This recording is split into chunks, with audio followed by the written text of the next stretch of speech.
Assalamualaikum warahmatullahi wabarakatuh. Nama saya Eki Darmawan Prakoso, NIM 1510802000153, jurusan Teknik Informatika, Fakultas Teknik. Di sini saya akan menjelaskan tentang hubungan lingkungan hidup dengan kesejahteraan manusia dan apa isi dari Undang-Undang Nomor 23 Tahun 1997, dan kemudian tujuan dan manfaat dari pengelolaan lingkungan.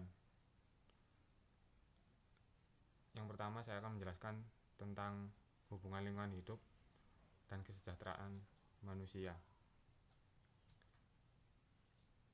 Lingkungan hidup adalah kesatuan ruang yang berisi benda, daya, keadaan, dan makhluk hidup,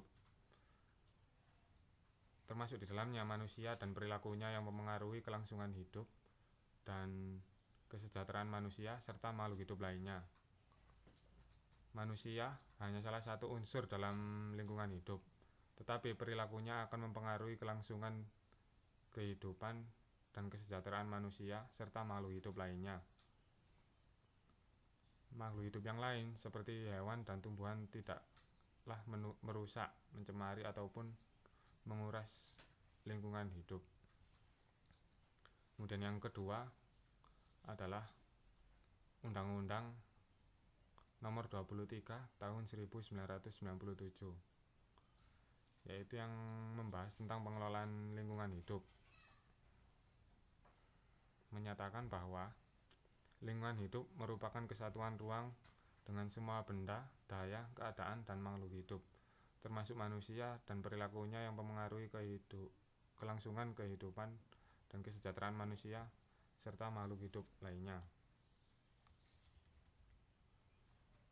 Pengelolaan lingkungan hidup merupakan proses yang berkelanjutan. Proses pengelolaan ini tidak hanya berjalan satu waktu saja, tetapi terus-menerus.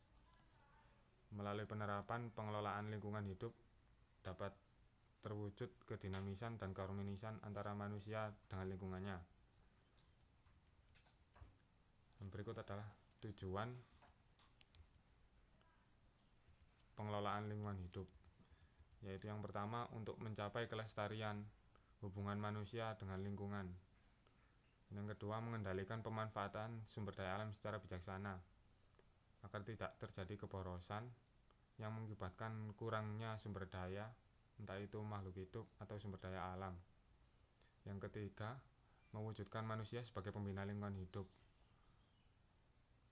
Karena jika manusia yang tidak bertanggung jawab akan mengakibatkan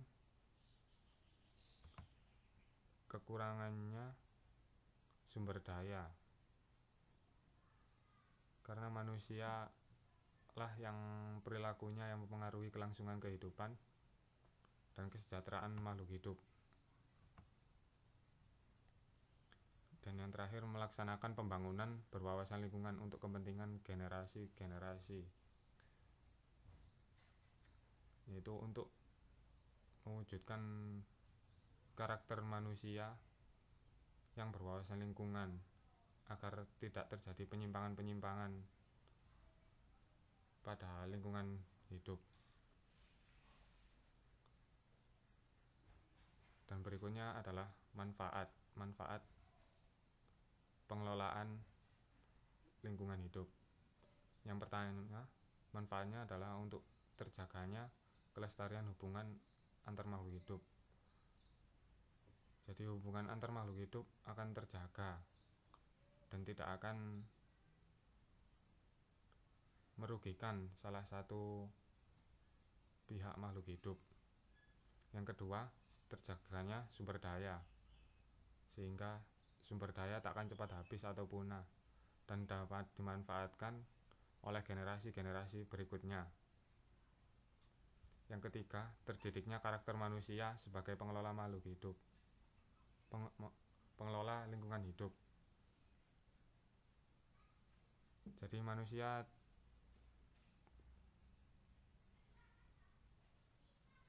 akan terdidik karakternya sebagai pengelola lingkungan hidup yang bijaksana.